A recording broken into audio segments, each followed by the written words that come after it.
বিশ্বকাপের খেলা হয় আর্জেন্টিনা আর ব্রাজিলের খেলা হয় ফ্রান্সে ইতালিতে, জুয়ার বাজি হয় চট্টগ্রামে কক্সবাজারে। জুয়া এখন সব জায়গায় ঢুকে গিয়েছে।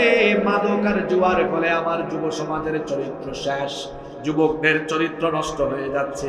আল্লাহর নবী সাবধান করেছেন, খবরদার লা তাশরাবুল খাম, মাদক গ্রহণ করো না, ফাইন্নাহা মিফতাহুন কুল্লি শার, কারণ এই মাদক হলো সকল মন্দ কাজের চাবিকাঠি। মাদকের সাথে সম্পৃক্ত 10 ব্যক্তিকে লানত করেছেন মুহাম্মদ। আমরা বলি সাল্লাল্লাহু। আমার যুবক ভাইদেরকে বলছি, এই যৌবন আর এই তারুণ্য কোন নেতার চামচামি করার জন্য দেওয়া হয় নাই। এই যৌবন আর তারুণ্য দেওয়া হয়েছে আল্লাহর জমিনে আল্লাহর দ্বীন কায়েম করার জন্য।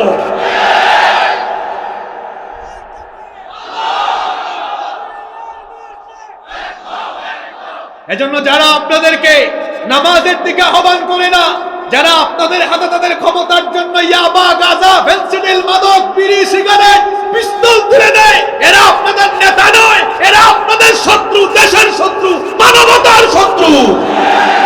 নেতা ঠিক করেন, আপনাদের নেতা তারা যাদের চেহারা সুরত দেখলেই নবীর কথা মনে পড়ে, চেহারার মধ্যে নবীর সুন্নত আছে। এমন বহু নেতা আছে নারী পর্যন্ত নাই, চেহারা দেখলে চোরের মতো লাগে, লাগবেই তো, খায় তো আলগা পয়সা, মানুষের মাল আছে না নাই?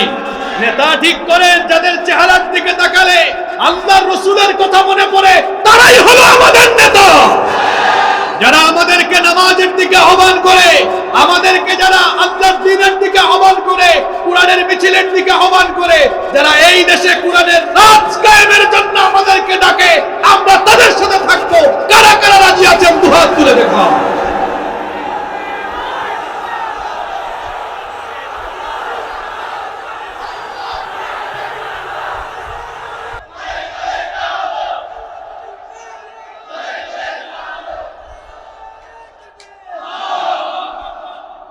আমরা বিশ্বাস করি এদেশের তরুণ সমাজ, যুব সমাজ মাদককে লাথি দিয়ে বঙ্গোপসাগরে করে নিক্ষেপ করে দিবে। তারা মাদক গ্রহণ করবে না, তারা মাদকের পরিবর্তে আল্লাহর কোরআন তাদের বুকে ধারণ করবে। এই চকরিয়ার যুবক তরুণেরা কি মাদক গ্রহণ করবে না কোরআনকে ধারণ করবে? আমরা কোরআনকে ধারণ করব। এই যুবকরা কি না পারে বলেন? যুবকরা হলো তুফান, এরা হলো সাইক্লোন, টর্নেডোর মতো।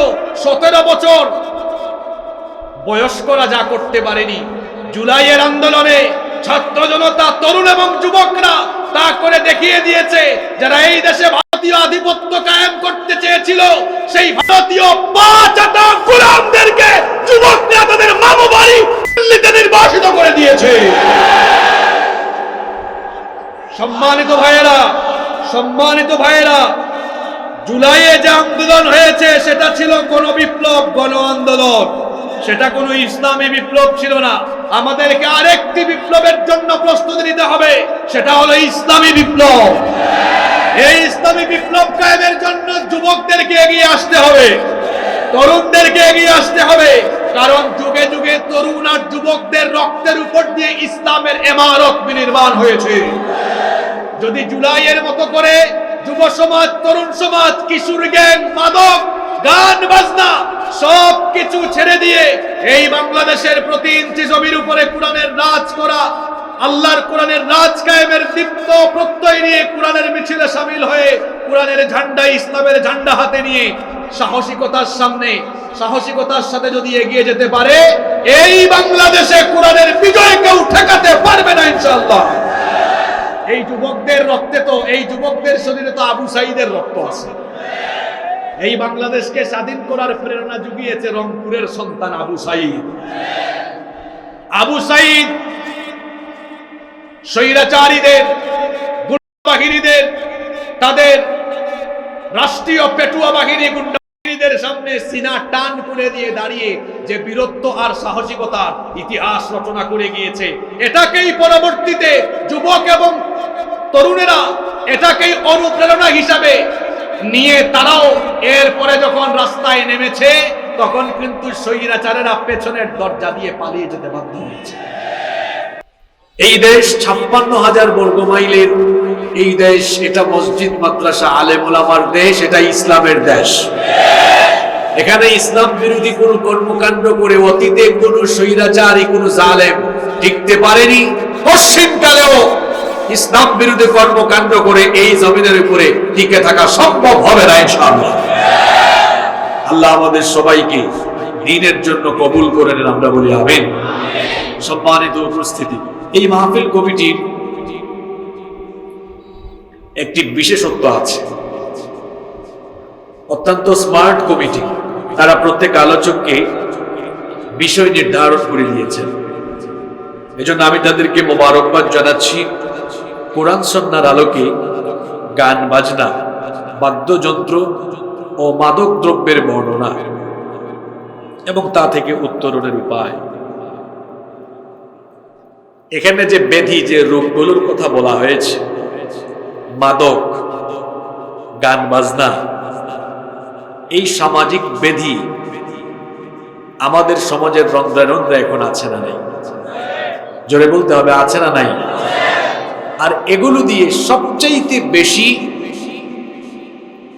যাদেরকে টার্গেট করা হয় তারা কারা? তারা হলো ইয়াং জেনারেশন, যুব সমাজ।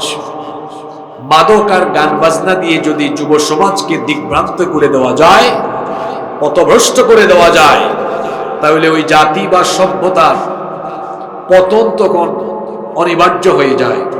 যুবকরা হচ্ছে একটি জাতি বা সভ্যতার মূল সম্পদ। যুবকদেরকে বলা হয় একটি জাতির মেরুদণ্ড।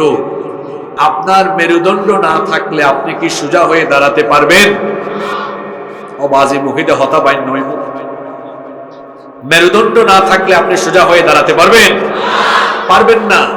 মেরুদণ্ড না থাকলে যেমন সোজা হয়ে দাঁড়ানো যায় না, তেমনি একটি জাতি, একটি সভ্যতার মেরুদণ্ড যুব সমাজ, এরা যদি নষ্ট হয়ে যায়, বিপদগামী হয়ে যায়, দিকভ্রান্ত হয়ে যায়, ওই জাতি, ওই দেশের মেরুদণ্ড ভেঙে যাবে। এরা আর কোনোদিন মাথা উঁচু করে দাঁড়াতে পারবে না। এজন্য ইসলামের দুশ্মনরা, ইসলামের শত্রুরা মুসলিম উম্মার যুবকদের চরিত্রকে নষ্ট করার জন্য যে উপাদানগুলো সমাজের রন্ধ্রে রন্ধ্রে ছড়িয়ে দিয়েছে, তার মধ্যে অন্যতম উপাদান হলো এই মাদক। অন্যতম উপাদান হলো মাদক। এই মাদক এখন শুধু শহরে, নগরে, বন্দরে নয়, এটা এখন অজপাড়াগাঁয়ের চিপায় চাপায় ঢুকে গিয়েছে। এমনকি আমাদের শিক্ষা প্রতিষ্ঠানগুলোতেও মাদকের আড্ডাখানা বসে গিয়েছে। স্কুল, কলেজ, ইউনিভার্সিটিতে এখন গাজার আড্ডাখানা, মাদকের আড্ডাখানা পাওয়া যায়। বিশেষ করে জুলাই আগস্টের আন্দোলনে আপনারা দেখেছেন, বিশ্ববিদ্যালয়ে যেখান থেকে এই জাতিকে নেতৃত্ব দেওয়ার জন্য লোক তৈরি হওয়ার কথা, 2-3 দিন আগে যাদেরকে নিষিদ্ধ করা হয়েছে, তাদের রুমগুলোতে সাধারণ ছাত্ররা মাদক আর মাদক পেয়েছে। প্রমাণিত হয়েছে এরা চিহ্নিত মাদকবাদ, চিহ্নিত সন্ত্রাস। তারা ইসলাম নিষিদ্ধ করতে চেয়েছিল। কি আশ্চর্য ব্যাপার, তাদের বানানো আইনের বেড়াজালে তারা নিজেরাই আটকে গিয়ে এখন তারা নিজেরাই নিষিদ্ধ হয়ে গিয়েছে। সম্মানিত ভাইয়েরা, বলছিলাম এই মাদক এখন শুধু শহরে, নগরে, বন্দরে নয়, অজপাড়া গায়ে, এমনকি প্রতিষ্ঠানগুলোতেও এই মাদক ঢুকে গিয়েছে। এই মাদক হলো বিশ্ব মানবতার জন্য এক চরম অভিশাপ। এটা হচ্ছে একটি সমাজ, একটি সভ্যতাকে ধ্বংস করার মারাত্মক ডেঞ্জারাস একটি উপাদান। এই মাদক সমাজের রন্ধ্রে রন্ধ্রে ছড়িয়ে যাওয়ার কয়েকটি কারণ আছে। আগে আমি কারণগুলো বলি। নাম্বার 1, 1 নাম্বার সহজলভ্যতা। আমাদের দেশে বিভিন্ন জায়গায় বর্ডারগুলো দিয়ে মাদক আসতেছে।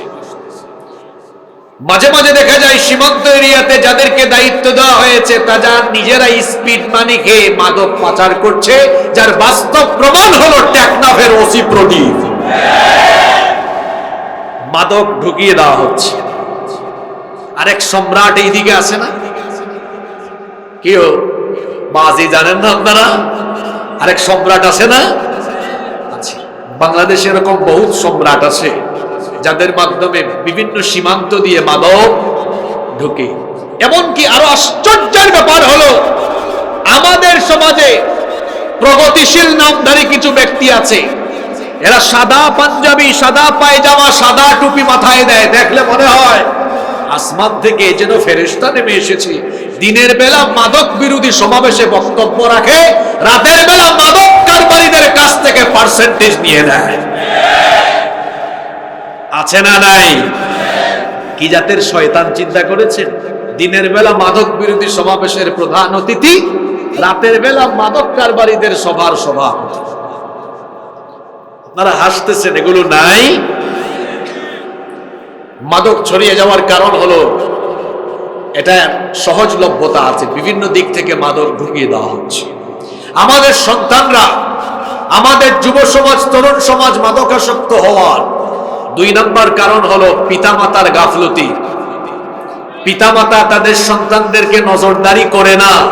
সন্তান কোথায় যায়, কার সাথে মিশে, কাদের সাথে চলাফেরা করে। আরে পিতামাতা তো সন্তান জন্ম দিয়ে দায়িত্ব কমপ্লিট করেছে, এরপরে যে সন্তানকে দেখাশোনা করতে হয়, তাকে যে গাইড করতে হয়, নজরদারিতে রাখতে হয়, এটা তারা করে না। এটা যারা করেন না, দেখা যায় বেশিরভাগ ক্ষেত্রে এদের সন্তানরাই মাদকাসক্ত হয়ে যায়। নাম্বার 3 নম্বর কারণ হলো অসৎ সঙ্গীদের সাথে চলাফেরা করা। কথায় আছে, সৎ সঙ্গে স্বর্গবাস, অসৎ সঙ্গে সর্বনাশ।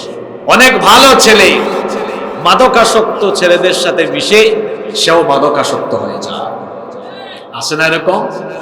স্কুল, কলেজ, ইউনিভার্সিটিতে যারা পড়ে, খুব ভালো ছেলে, নামাজি ছেলে, মেধাবী ছেলে, কিন্তু কলেজে, ইউনিভার্সিটিতে গিয়ে মাদকাসক্ত ছেলেদের সাথে উঠা বসা চলাফেরা যখন আরম্ভ করেছে, একটা পর্যায়ে সেও ওদের সাথে চলতে চলতে চলতে চলতে মাদকাসক্ত হয়ে গিয়েছে। এজন্য বন্ধু সিলেকশনের ক্ষেত্রে আপনাকে সচেতন থাকতে হবে। মুমিন মুমিনকে বন্ধু বানাবে, মুমিন কখনো বেঈমানকে বন্ধু বানাবে না। এই জন্য শিক্ষার্থীদেরকে আমি বলবো, নামাজি ছেলেদেরকে তোমার বন্ধু বানাও, মেধাবী ছেলেদেরকে তোমার বন্ধু বানাও। যারা বিড়ি খায়, সিগারেট খায়, যারা মাদকাসক্ত, তাকে তুমি তোমার বন্ধু বানিও না। একজন লোক যদি তার হাতের মধ্যে আতর লাগায়, আতর লাগানোর পরে যদি সে মানুষের সাথে মুসাফাহা করে, তাহলে দেখবেন তার হাত থেকে আতরের সুগন্ধি সবার কাছে চলে যাবে। আপনার কাপড়ের মধ্যে আতর লাগালেন, আতর মাখানো সেই কাপড় যদি বাড়িতে আলমারির মধ্যে অথবা আলনায় রেখে দেন, তারপরে যদি ওই কাপড়ের সাথে আরো অনেকগুলো কাপড় রাখেন, দেখবেন আতরের সুগন্ধি যুক্ত কাপড় থেকে আতরের সুগন্ধ অন্যান্য কাপড়েও যাওয়ার সম্ভাবনা আছে না নাই?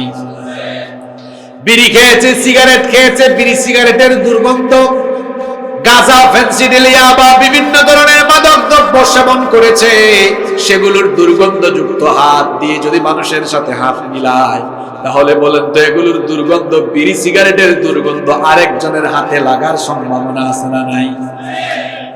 এই উদাহরণটা কেন দিলাম?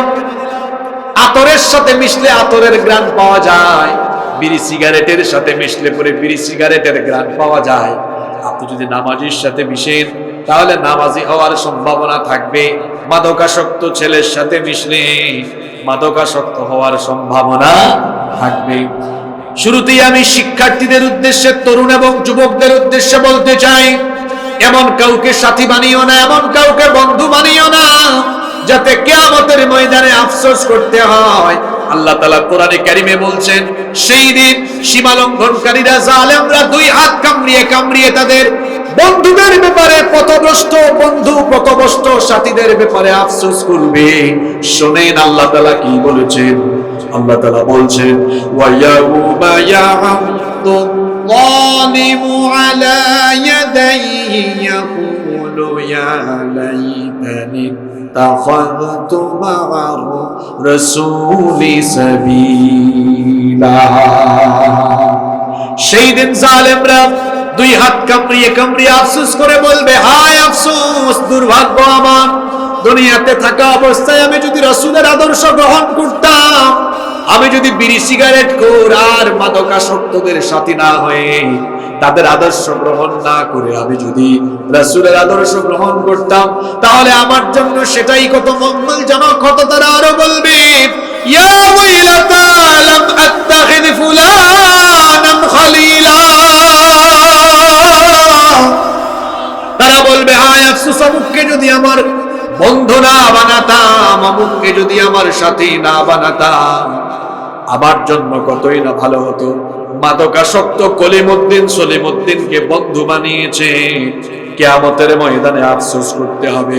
এই জন্য মাদকাসক্ত বিড়িখোর, সিগারেটখোর, মাদকাসক্ত কোনো ব্যক্তি আপনার বন্ধু হতে পারে। ছাত্রদেরকে, শিক্ষার্থীদেরকে, তরুণ এবং যুবকদেরকে বলবো ভাই, বন্ধু সিলেকশনের ক্ষেত্রে সচেতন হও। তোমাদের কলেজে বিশ্ববিদ্যালয়ে দেখবা এমন ছেলেরা আছে যারা নামাজের দাওয়াত দেয়, যারা হাতে কোরআন দেয়, হাদিস দেয়, ইসলামী সাহিত্য দেয়, জামাতে নামাজের জন্য ডাকে, রাতের বেলা তাহাজ্জুদে ডাকে। এই রকম নামাজি ছেলেদেরকে বন্ধু বানাও, যারা সাক্ষাৎ হলে পড়ে বলে ভাই আজকের নামাজগুলো জামাতে পড়েছ তো, মা বাবার খেদমত করো কিনা, কোরআনের তেলাওয়াত করো কিনা, প্রতিদিন হাদিস পাঠ করো কিনা, ইসলামী সাহিত্য অধ্যয়ন করো কিনা। যারা মাদকের পরিবর্তে তোমার হাতে কোরআন, হাদিস, ইসলামী সাহিত্য তুলে দেয়, তাদেরকে সাথী বানাও, তাদেরকে সঙ্গী বানাও। তাদের সাথে যারা থাকবে আল্লাহর জান্নাত তাদের জন্য অপেক্ষা করছে। মাদক কেন বেড়ে যাচ্ছে? 3 নম্বর কারণ বললাম, অসৎ সঙ্গীদের সাথে চলাফেরা। নাম্বার 4, মাদকাসক্ত হওয়ার আরেকটা কারণ আছে। অনেকে অবৈধ সম্পর্ক করার পরে ছেঁকা খায়। কে যুবকরা আছে না, তুমি এমন কাজ করো কেন যেটাতে ছেঁকা খাওয়া লাগে? বিয়ের আগে কোন ধরনের অবৈধ সম্পর্ক চলবে, হারামে নাই কোনো। যুবকদের চরিত্র বানাতে হবে ইউসুফ আলাইহিস সালামের মতো। ইউসুফ আলাইহিস সালাম যাকে আল্লাহ এই দুনিয়ার অর্ধেক সৌন্দর্য দান করেছেন, সেই যুগের মিশরের সুন্দরী রূপসী নারীরা যার রূপে মুগ্ধ হয়ে গিয়ে ফল কাটতে গিয়ে হাতের আঙ্গুল অনুভূতি শূন্য হয়ে হাতের আঙ্গুল কেটে ফেলেছে, টেরও পায় নাই। আল্লাহু আকবার। যেই ঘরে তিনি লালিত পালিত হয়েছেন, সেই ঘরের সুন্দরী মহিলা জুলাইখা, তিনি তার চোখের সামনে ইউসুফ আলাইহিস সালামকে দেখতে দেখতে তার রূপে মুগ্ধ হয়ে পাগল পারা হয়ে গেলেন। একদিন নির্জনে তার দাসীর মাধ্যমে তার খাস কামরায় আহ্বান করলেন। তারপরে তাকে বললেন, আসো আমার মনোবাসনা পূরণ করো। আল্লাহর নবী ইউসুফ আলাইহিস সালাম তিনি তখন আল্লাহ তাআলাকে ভয় করে, আল্লাহর উপরে ভরসা করে তিনি তালাবদ্ধ দরজার দিকে দৌড় দিলেন। আল্লাহ তাআলা তার উপরে খুশি হয়ে গেলেন। খুশি হয়ে গিয়ে আল্লাহ তাআলা 7টা দরজার সবগুলো দরজা খুলে দিয়ে আল্লাহ তাআলা তার জন্য পথ উন্মুক্ত করে দিলেন। এরকম চরিত্র বানাতে হবে।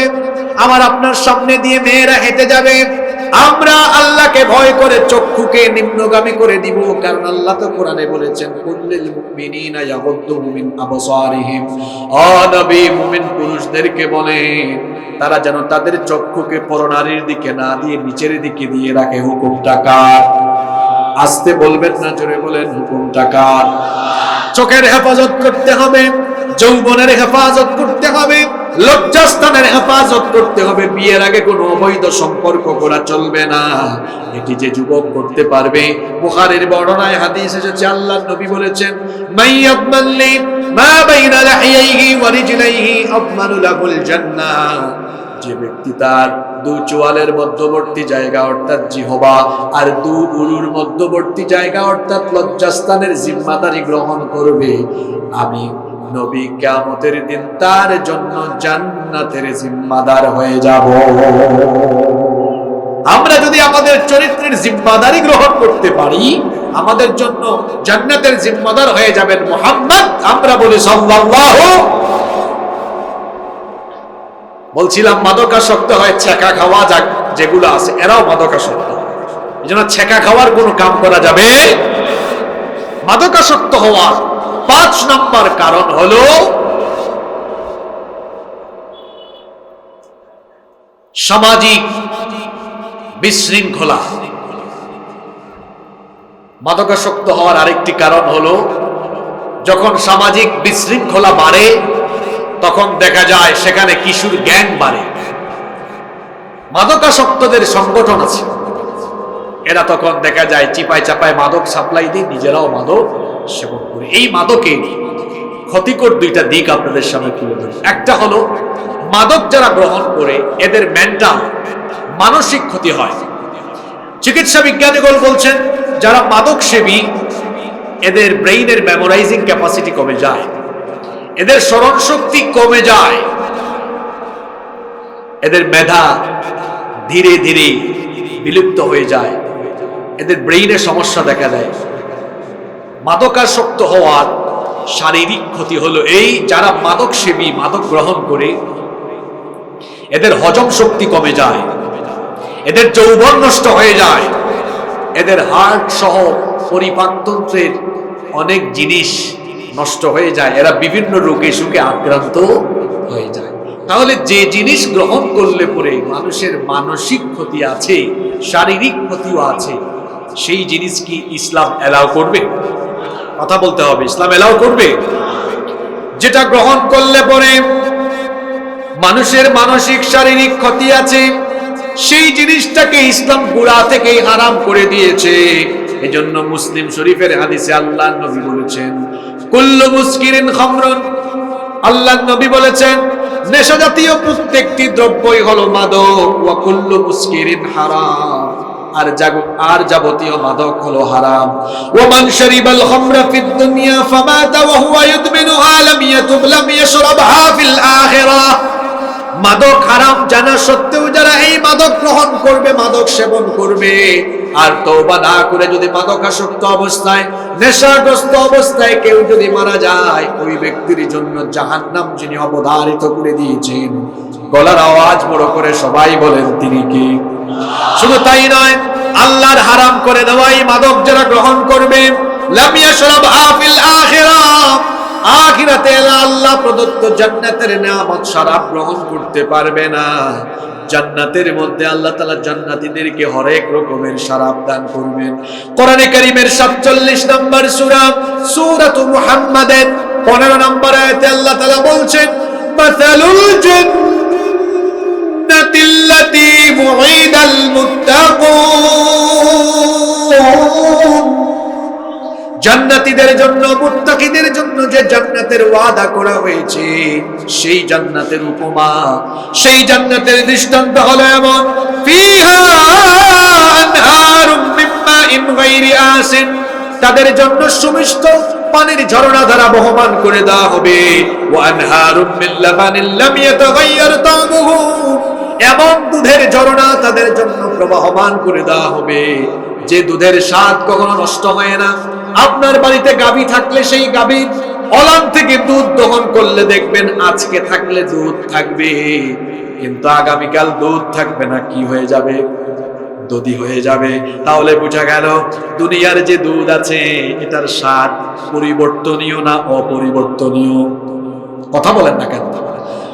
পরিবর্তনীয়। কিন্তু জান্নাতে আল্লাহ তাআলা জান্নাতীদের জন্য যে দুধের নহর প্রবাহমান করে দিবেন, সেই দুধের নহরের স্বাদ হবে অপরিবর্তনীয় দুধ, দুধই থাকবে, অন্য কোনো স্বাদ আসবে না। আল্লাহু আকবার। শুধু তাই নয়, আল্লাহ তাআলা বলেছেন ওয়া আনহারুম মিন খামরিল লাযযাতিল লিশ-শারিবিন, তাদের জন্য মদের ঝর্ণা দ্বারা বহমান থাকবে। আপনারা বলবেন হুজুর মদ তো দেখি দুনিয়াতে হারাম, কিন্তু জান্নাতে কেন দেওয়া হবে? কারণ দুনিয়ার পচা দুর্গন্ধযুক্ত পচা আর ক্ষতিকারক এই মদের মতো জান্নাতের মদ হবে না, বরং সেটা কেমন হবে শুনেন। আল্লাহ তাআলা কোরআনে কারীমে সূরা সাফফাতের 47 নম্বর আয়াতে বলেছেন সেটা হবে এমন লা ফিহা গাউলু ওয়ালা হুম ইউনজাকুন, সেন্স বিলুপ্ত হয়ে যায়, মেধা বিলুপ্ত হয়ে যায়, এমন কিছু সেখানে থাকবে না, ক্ষতিকারক কিছু থাকবে না, বরং সেটা হবে এমন সেটা পান করলে পরে শারীরিক এনার্জি আরো যিনি বৃদ্ধি করে দিবেন, গলার আওয়াজ বড় করে সবাই বলেন তিনি কে? দুনিয়ার মাদক বা মদ গ্রহণ করলে পরে দেখা যায় বউও চিনে না, বউকে মা বলে ডাকে, সেন্স ঠিক থাকে না। কিন্তু জান্নাতে এমনটা হবে না, বরং জান্নাতের সেই শরাবটা হবে পবিত্র। এটা গ্রহণ করলে পরে সেন্স বিলুপ্ত হবে না, শরীরেরও কোনো ক্ষতি হবে না, বরং এনার্জি যিনি আরো বাড়িয়ে দিবেন। জুড়ে বলেন তিনি কে?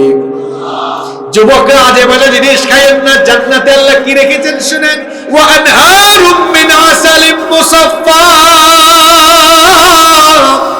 তাদের জন্য সেখানে মধুর ঝর্ণা দ্বারা বহমান থাকবে। যুবকরা যৌবনের এনার্জি বৃদ্ধির জন্য আজে বাজে জিনিস নয়, মাদক নয়, পারলে প্রত্যেক দিন সকালবেলা খেজুর দিয়ে ব্রেকফাস্ট করেন, প্রতিদিন পারলে দুধ পান করেন, আল্লাহর নবীর পছন্দের খাবার এগুলো।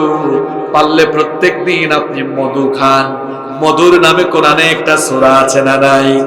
সেই সূরার নাম হলো সূরাতুন নাহাল। সেই সূরায় আল্লাহ বলেছেন ফিহি শিফাউল লিন্নাস, এই মধুর ভেতরে যিনি শিফা রেখে দিয়েছেন, জুড়ে বলেন তিনি কে? তাহলে দুনিয়াতে যে মাদক আল্লাহ হারাম করে দিয়েছেন, এই মাদক যারা গ্রহণ করবে এদের দুনিয়াও শেষ, আখিরাতও শেষ। আল্লাহ তাআলা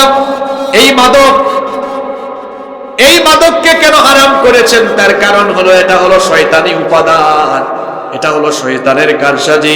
আমাদের সবচাইতে বড় দুশমনের নাম হলো শয়তান। এই শয়তানের বয়স আমাদের চাইতে কম না বেশি? শয়তানের বুদ্ধি আমাদের চেয়ে কম না বেশি?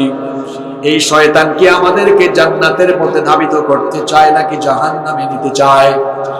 শয়তান আমাদেরকে জাহান্নামের রাস্তায় নেওয়ার জন্য সে যত উপাদান সমাজে ছড়িয়ে দেওয়ার জন্য আপ্রাণ প্রচেষ্টা চালায়, তার যত কারসাজি আছে তার মধ্যে অন্যতম উপাদান বা কারসাজির নাম হলো মাদক। আল্লাহ তাআলা কোরআনে কারীমের 5 নম্বর সূরা সূরাতুল মাইদা এর 90 নম্বর আয়াতের জন্য বলছেন, ইয়া আইয়ুহাল্লাযীনা আমানু ইন্নামাল খামরু ওয়াল মাইসিরু ওয়াল আনসাবু ওয়াল আজলামু রিজসুম মিন আমালিশ শাইতান।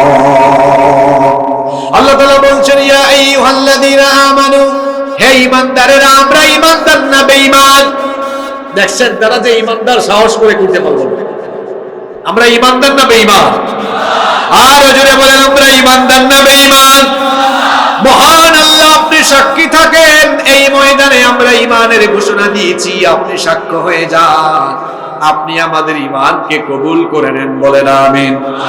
আল্লাহ বলছেন, হে ঈমানদারেরা, ইন্নামাল খামরু ওয়াল মাইসিরু ওয়াল আনসাবু ওয়াল আজলামু তুরিদুশ শাইতান, নিশ্চয়ই শয়তান চাই আইয়ুকিয়া বাইনাকুমুল আদাওয়াতা ওয়াল বাগদা ফিল খামরি ওয়াল মাইসির, মাদক এবং জুয়ার মাধ্যমে শয়তান চায় তোমাদের মধ্যে পারস্পরিক ক্লেশ, বিদ্বেষ, সংঘাত, বিশৃঙ্খলা, হানাহানি, মারামারি, কাটাকাটি। শয়তানে চায় মাদক আর জুয়ার মাধ্যমে এই হানাহানি, মারামারি, কাটাকাটি, বিদ্বেষ, ক্লেশ সমাজের মধ্যে ছড়িয়ে দিতে। আল্লাহর কালাম কতটা বাস্তবিক দেখবেন যারা মাদকাসক্ত এদের দ্বারাই কিন্তু সমাজে বিভিন্ন ধরনের অপরাধ সংগঠিত হয়, ঠিক কিনা? কি করে সংগঠিত হয় আমি আপনাদেরকে দেখাই। দেখবেন যারা মাদকাসক্ত, বেশিরভাগ মাদকাসক্ত লোকেরা হয় বউ নির্যাতনকারী, এরা বউ পিটায়। কেন বউ পিটায় শোনেন, কারণ তার ইয়াবা, গাঁজা, ফেন্সিডিল খাওয়ার জন্য যখন তার পকেটের পয়সা ফুরিয়ে যায়, বাসায় গিয়ে বউকে বলে তুই তোর বাপের বাড়ি যাও, তোর বাপের কাছ থেকে পয়সা নিয়ে আয়, তোর বাপের বাড়ি থেকে টাকা নিয়ে আয়, আমার মাদক সেবনের দরকার। বউ যখন কথা শুনে না, এই মাদকাসক্ত লোক তখন নির্মম ভাবে বউ পিটায়, বউ নির্যাতন করে। বলেন তো এই ধরনের ডাকাত আমার সমাজে আছে না নাই? এখন বলেন তো বিবি কি মারার জিনিস না মহব্বত করার জিনিস? পৃথিবীর কোন নবী কি বউ পিটিয়েছেন নাকি?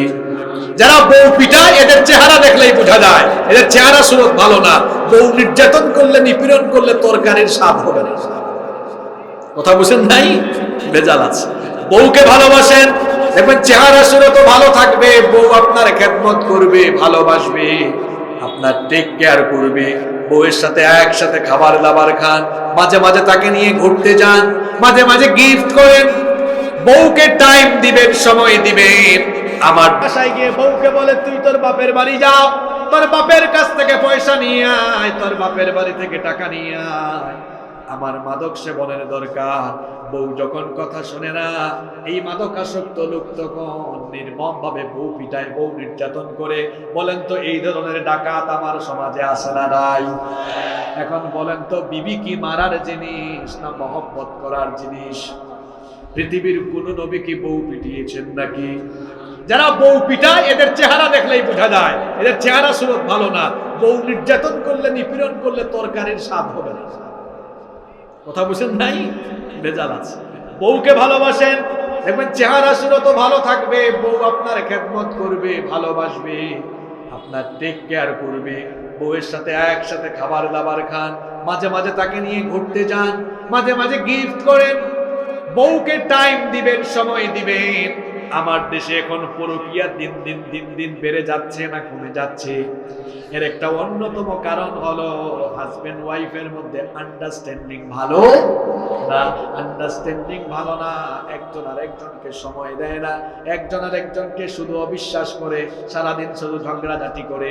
এই জন্য সম্পর্কের মধ্যে কোনো বরকত। আল্লাহর নবী আম্মা জান আয়েশা রাদিয়াল্লাহু আনহাকে মাঝে মাঝে মুখে তুলে খাইয়ে দিতেন। আম্মা জান আয়েশা রাদিয়াল্লাহু আনহা বলেছেন, আমি গ্লাসের যে জায়গায় ঠোঁট লাগিয়ে পানি পান করতাম, আমার নবীও গ্লাসের ঠিক ওই জায়গায় ঠোঁট লাগিয়ে পানি পান করতেন। কত মধুর সম্পর্ক, কত মধুর ভালোবাসা ছিল, সুবহানাল্লাহ। আম্মা জান আয়েশা রাদিয়াল্লাহু আনহা আরো বলেছেন, আমি যখন কোনো মাংস বা হাড্ডির টুকরা চাবাতাম, আল্লাহর নবী সেটা আমার কাছ থেকে কেড়ে নিয়ে যেখানে ঠোঁট লাগিয়ে আমি খেতাম, ঠিক ওই জায়গায় ঠোঁট লাগিয়ে আমার নবীও খাওয়া আরম্ভ করতেন, সুবহানাল্লাহ। বিবির সাথে একই গ্লাসে পানি পান করেন, এক কাপের মধ্যে চা কফি পান করেন, মাঝে মাঝে একসাথে খাবার খান, দেখবেন দুজনের দাম্পত্য জীবনের মধ্যে বরকত যিনি আরো বাড়িয়ে দিবেন তিনি কি? বলছিলাম আল্লাহ তাআলা কোরআনে তো বলেছেন, শয়তান চায় মাদকের মাধ্যমে, জুয়ার মাধ্যমে সমাজের মধ্যে বিশৃঙ্খলা, বিদ্বেষ, হানাহানি, মারামারি এটা বাড়িয়ে দিতে। আর এটা কিভাবে হচ্ছে দেখেন, দেখবেন মাদকাসক্ত লোকেরা মাদকের জন্য বউ পিটায়, বউ নির্যাতন করে। তাহলে মাদক সেবীদের একটা পরিচয় পেলাম, এরা মাদকাসক্ত হওয়ার পরে তারা আস্তে আস্তে হয়ে যায় বউ নির্যাতনকারী। শুনতেছেন তো আপনারা? এরপরে মাদকাসক্ত লোকেরা ধীরে ধীরে চোর হয়। কিভাবে চোর হয়? যখন মাদক সেবনের জন্য পকেটে টাকা থাকে না, দেখা যায় বাপের পাঞ্জাবির পকেটে, বাপের শার্টের পকেট থেকে হাত ঢুকাইয়া টাকা চুরি করে, আসে না নাই? মায়ের ব্যাগ থেকে টাকা চুরি করে। শুধু তাই নয়, পত্র পত্রিকায় মাঝে মাঝে দেখা যায় এমন কুসন্তানও আছে যে মাদক গ্রহণের জন্য টাকার দরকার হলে বাপের জায়গা জমির কাগজ নিয়ে, দলিল নিয়ে আরেকজনের কাছে বন্ধক দিয়ে দেয়, এমনও আছে। তাহলে মাদক সেবীরা ধীরে ধীরে করে চোর হয়ে যায়, ডাকাত হয়ে যায়, ছিনতাইকারী হয়ে যায়। দেখবেন যারা মাদক গ্রহণ করে এরা দিনে দুপুরে রাস্তাঘাটে, চকরিয়ার মধ্যে, বিভিন্ন জায়গায় চুরি করে, ছিনতাই করে, ডাকাতি করে, কারণ তার মাদকের জন্য পয়সার দরকার। এই জন্য সে চোর, ডাকাত, ছিনতাইকারীর ভূমিকায় অবতীর্ণ হয়, কি হয় না? শুধু তাই নয়, মাদক সেবীদের আরেকটা পরিচয় হলো এরা ধীরে ধীরে হয়ে যায় বেয়াদব। মাদকাগ্রস্ত, মাদকাসক্ত লোকগুলো আদবওয়ালা হয় না, দেখবেন এরা বেয়াদব হয়। মুরব্বির সামনে দিয়ে বিড়ি সিগারেটে আগুন ধরায়, তারপরে বিড়ি সিগারেটের ধোঁয়া মুরব্বির মুখের উপরে মারে, আছে না নাই? আমরা ছোটবেলায় দেখেছি, বয়স তো এখনো বেশি হয় নাই, আমরা দেখতাম বড়দেরকে রাস্তায় দেখলে পরে ছোটরা রাস্তার এক পাশ দিয়ে চলে যেত। কিন্তু এখনকার সময়ে কিছু কিশোর গ্যাং বের হয়েছে, মুরব্বীদেরকে দেখলে মোটর সাইকেল যখন চালায়া যায়, মুরব্বীর পাশ দিয়ে গেলে গিয়ার স্পিড আরো বাড়ায়া দেয়, আছে না নাই? এইরকম অসভ্য অভদ্র ছেলের মতো চলাফেরা করা যাবে না। আল্লাহর নবী বলেছেন, যে ব্যক্তি বড়কে সম্মান করে না, ছোটকে স্নেহ করে না, সে আমার উম্মতের অন্তর্ভুক্ত হতে পারে। সেজন্য আমার তরুণ যুবক ভাইদেরকে অনুরোধ করব, রাস্তাঘাটে আমরা বড়দেরকে দেখলে তাদেরকে আমরা সম্মান দিব, রাজি আছেন তো? আর আমাদের বয়সে ছোট যারা, তাদেরকে আমরা কি করব? আর জোরে বলেন। অনেকে আছে বাচ্চাদেরকে ধমকায়, এরা খাটাস, বদমেজাজি। বাচ্চাদেরকে ধমকাবেন না, বাচ্চাদেরকে আদর করবেন। বাচ্চা পেলেই আদর করতেন মুহাম্মদ সাল্লাল্লাহু আলাইহি ওয়াসাল্লাম। বাচ্চাদেরকে ধমকাবেন না, কাছে পেলেই মাথায় হাত বুলিয়ে দিবেন, আদর করবেন। বাচ্চাদের মাথার উপরে স্নেহের হাত বুলিয়ে দিবেন, আদর করবেন।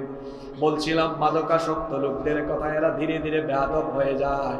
এমনকি বেয়াদবের সীমা ছাড়াতে ছাড়াতে দেখা যায় বিভিন্ন স্কুল কলেজ ইউনিভার্সিটিতে মাদকাসক্ত ছাত্ররা শিক্ষকের সাথে বেয়াদবি করে, পিতামাতার সাথে বেয়াদবি করে। পিতামাতা বেশি কথা বললে জবাই করে মেরে ফেলে, যেমন পুলিশ কর্মকর্তার মেয়ে ঐশী। তাহলে বোঝা গেল মাদক এটা হলো শয়তানের কাজ। শয়তান এই মাদক সমাজের রন্ধ্রে রন্ধ্রে ছড়িয়ে দিয়ে আমাদের যুবকগুলোকে, তরুণদেরকে ধ্বংস করে দিতে চায়। আমার যুবক তরুণ ভাইদেরকে বলবো, শয়তানের খপ্পরে পড়া যাবে। আমরা কি শয়তানের খপ্পরে পড়বো?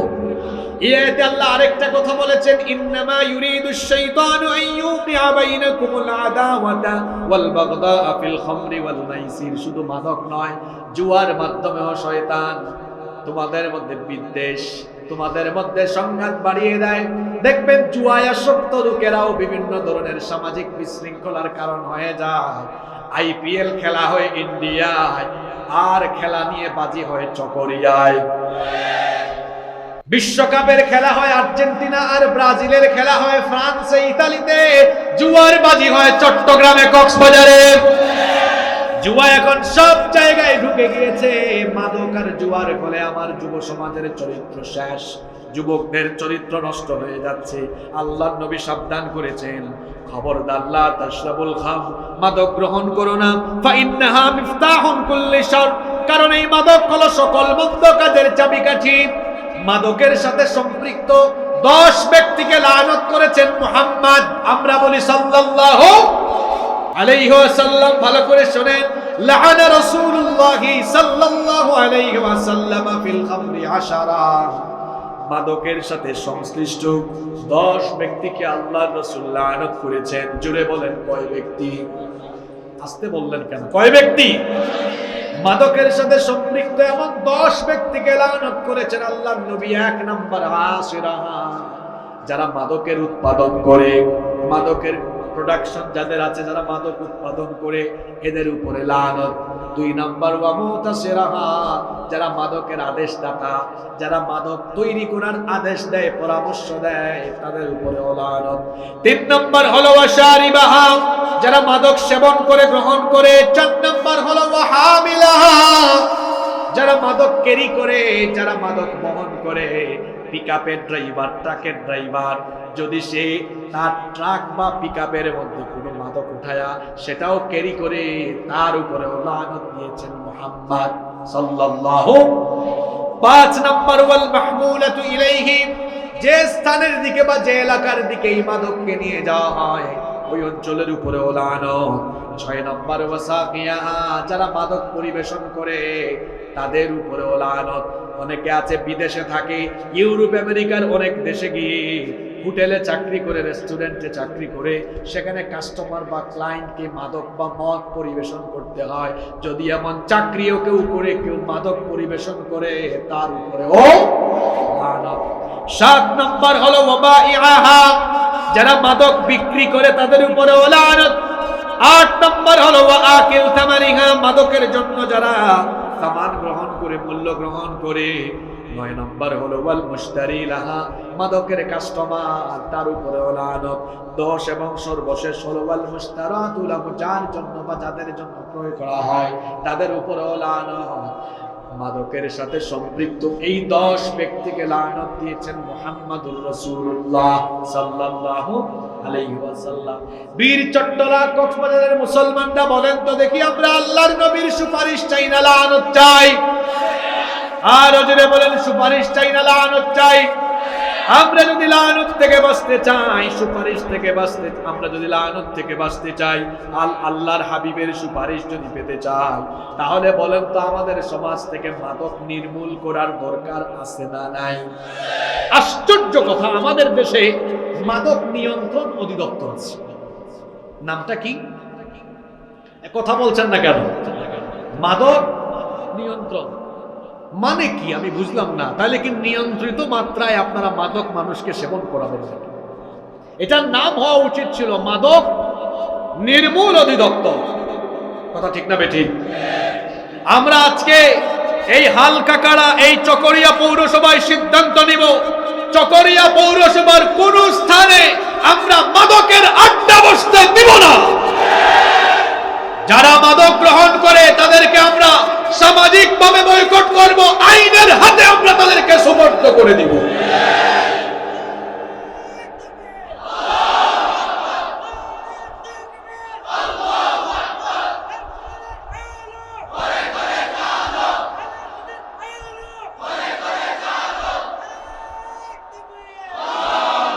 এই এলাকায় কোনো মাদক চলবে না। মাদকের আখড়া কোথায় বসে আমরা কিন্তু জানি। বাস স্ট্যান্ডে, সিএনজি স্ট্যান্ডের আশেপাশে, রেলওয়ে স্টেশনে, তারপরে বিভিন্ন পাহাড়ের চিপায় চাপায় অনেকে মাদকের আড্ডাখানা বসায়। বিভিন্ন কলেজ ইউনিভার্সিটির ক্যাম্পাসের চিপায় চাপায় অনেকে মাদকের আড্ডাখানা বসায়। যেখানেই মাদকের আড্ডাখানা বসবে সেই আড্ডাখানাকে আমরা ভেঙে চুরে চুরমার করে দিব।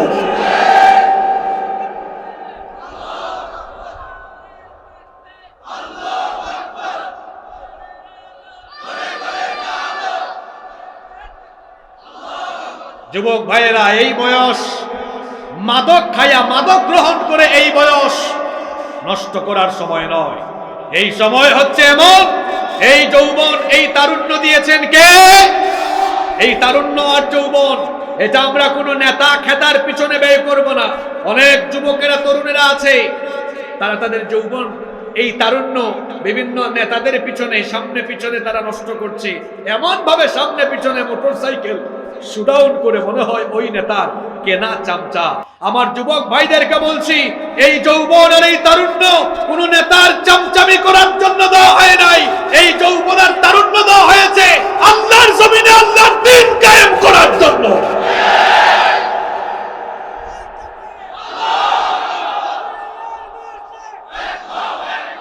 এজন্য যারা আপনাদেরকে নামাজের দিকে আহ্বান করে না, যারা আপনাদের হাতে তাদের ক্ষমতার জন্য ইয়াবা, গাঁজা, ফেন্সিডিল, মাদক, বিড়ি, সিগারেট, পিস্তল তুলে দেয়, এরা আপনাদের নেতা নয়, এরা আপনাদের শত্রু, দেশের শত্রু, মানবতার শত্রু।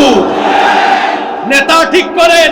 আপনাদের নেতা তারা যাদের চেহারা সুরত দেখলেই নবীর কথা মনে পড়ে, চেহারার মধ্যে নবীর সুন্নত আছে। এমন বহু নেতা আছে নারী পর্যন্ত নাই, চেহারা দেখলে চোরের মতো লাগে। লাগবেই তো, খায় তো আলগা পয়সা, মানুষের মাল।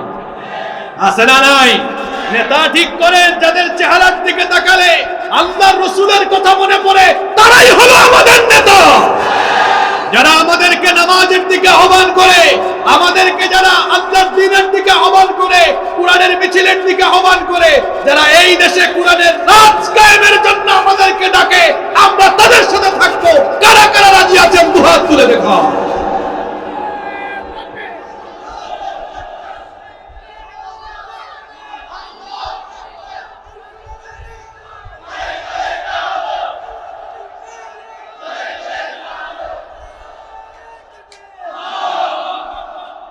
কষ্ট হচ্ছে আপনাদের?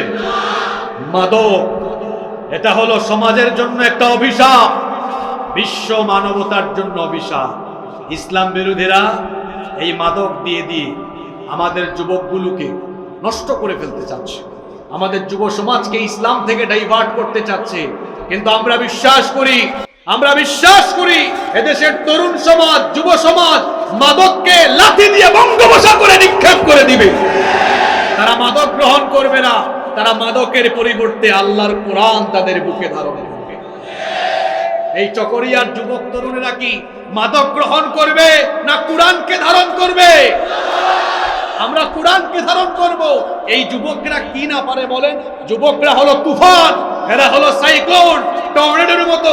17 বছর বয়স্করা যা করতে পারেনি, জুলাইয়ের আন্দোলনে ছাত্র জনতা, তরুণ এবং যুবকরা তা করে দেখিয়ে দিয়েছে। যারা এই দেশে ভারতীয় আধিপত্য কায়েম করতে চেয়েছিল, সেই ভারতীয় 5 গোলামদেরকে যুবকরা তাদের মামু বাড়ি দিল্লিতে নির্বাসিত করে দিয়েছে। সম্মানিত ভাইয়েরা, সম্মানিত ভাইয়েরা, জুলাইয়ে যে আন্দোলন হয়েছে সেটা ছিল গণবিপ্লব, গণ আন্দোলন। সেটা কোনো ইসলামী বিপ্লব ছিল না।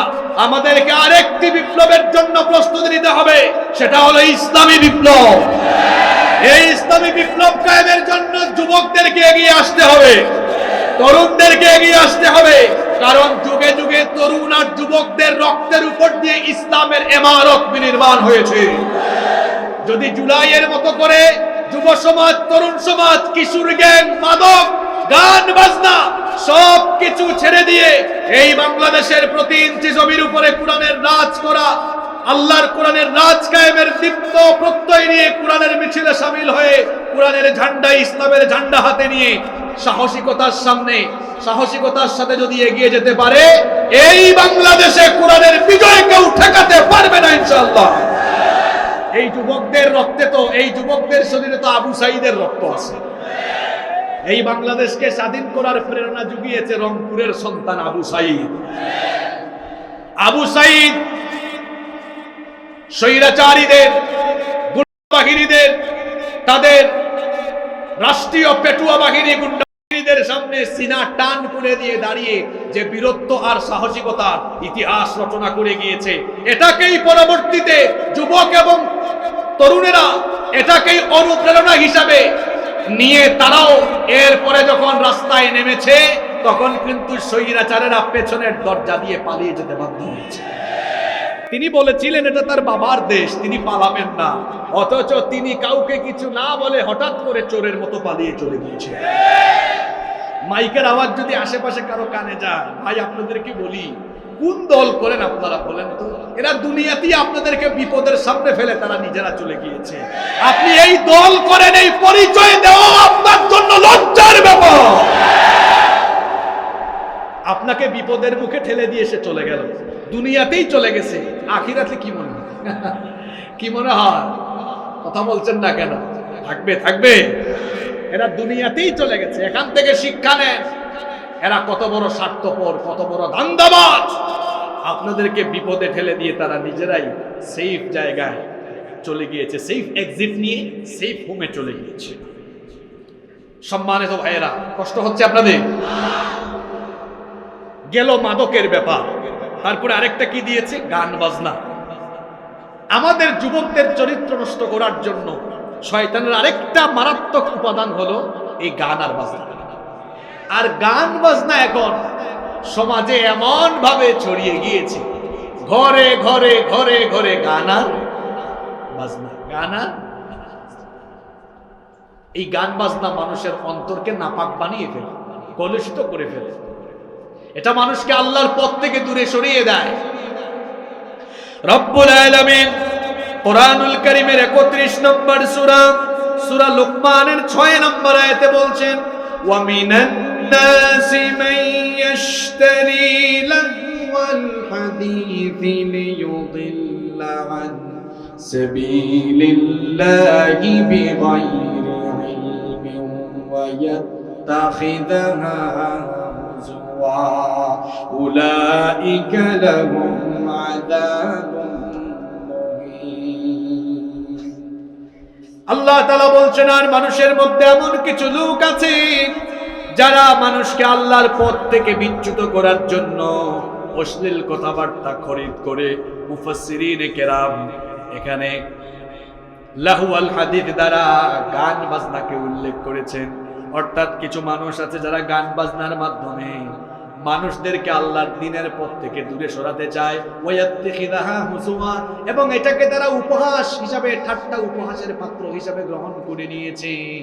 আল্লাহ বলছেন, যারা গান বাজনার মাধ্যমে মানুষকে দ্বীনের পথ থেকে দূরে সরাতে চায়, উলাইকা লাহুম আযাবুন মুহিন, তাদের জন্য কঠিন শাস্তি তিনি রেখে দিয়েছেন। গলার আওয়াজ বড় করে সবাই বলেন, তিনি কে?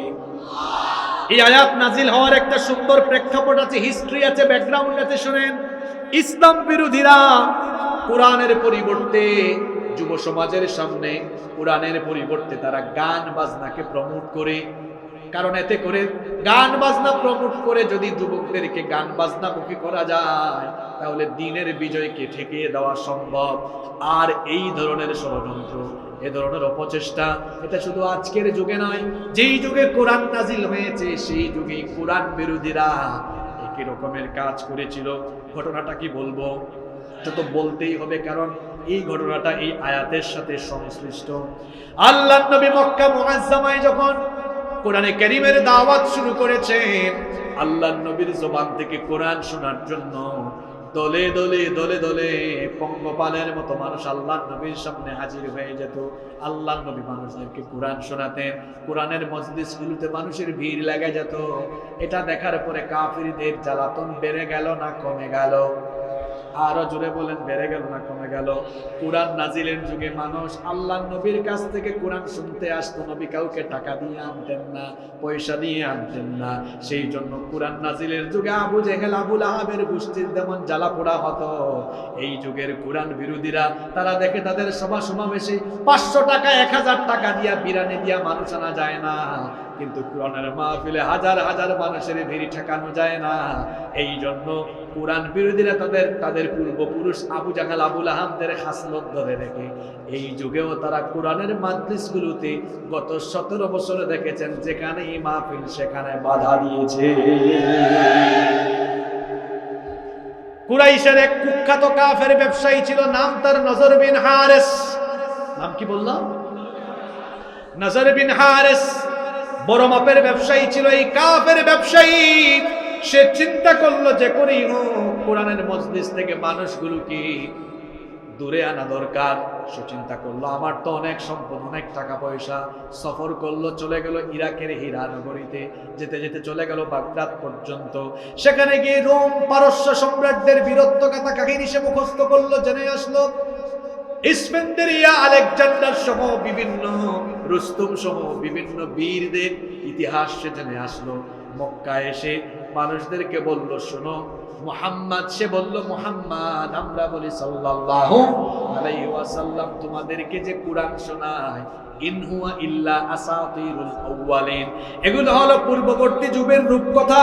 এইসব কিচ্ছা কাহিনী মুহাম্মাদের চাইতে আমি আরো ভালো জানি।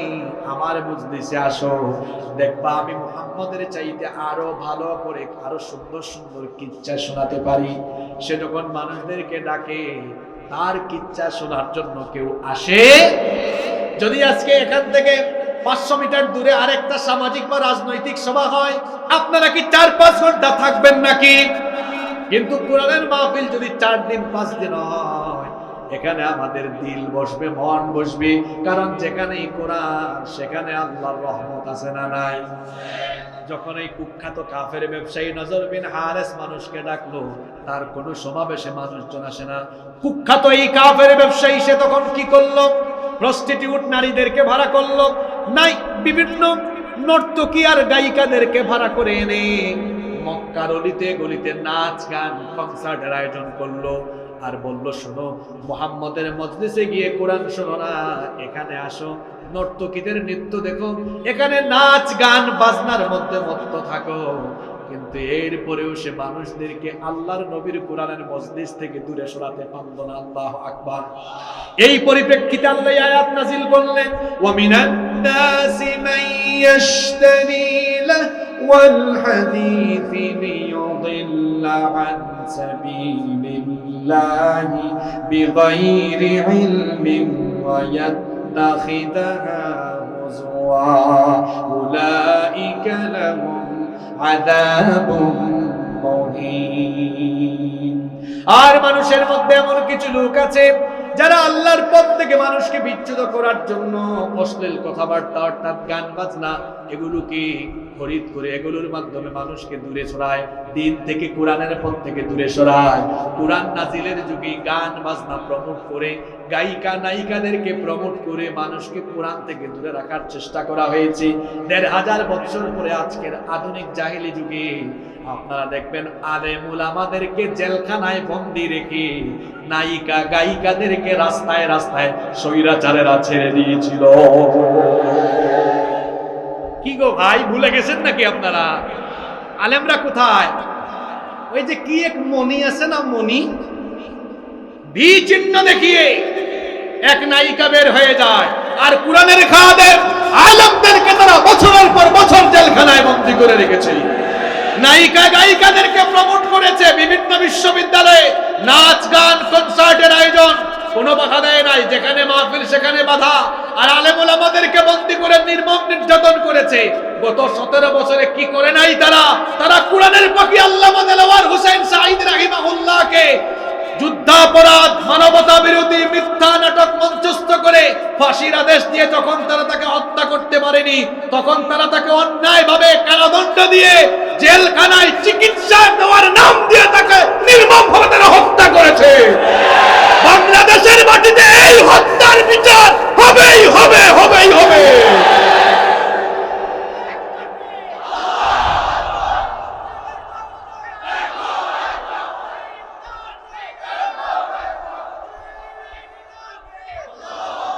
তাদের এই অবস্থায় এমনি এমনি হয় নাই, বহু আলেমদের চোখের পানি তারা জড়িয়েছে।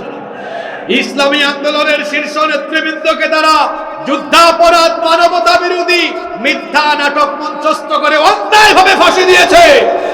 গত 17 বছর আলেমদের চরিত্রে তারা কালেমা লেপন করে আলেমদেরকে চরিত্র অপবাদ দিয়ে আলেমদেরকে জনবিচ্ছিন্ন করার চেষ্টা তারা করেছিল, কিন্তু এই অপচেষ্টায় তারা ব্যর্থ হয়েছে।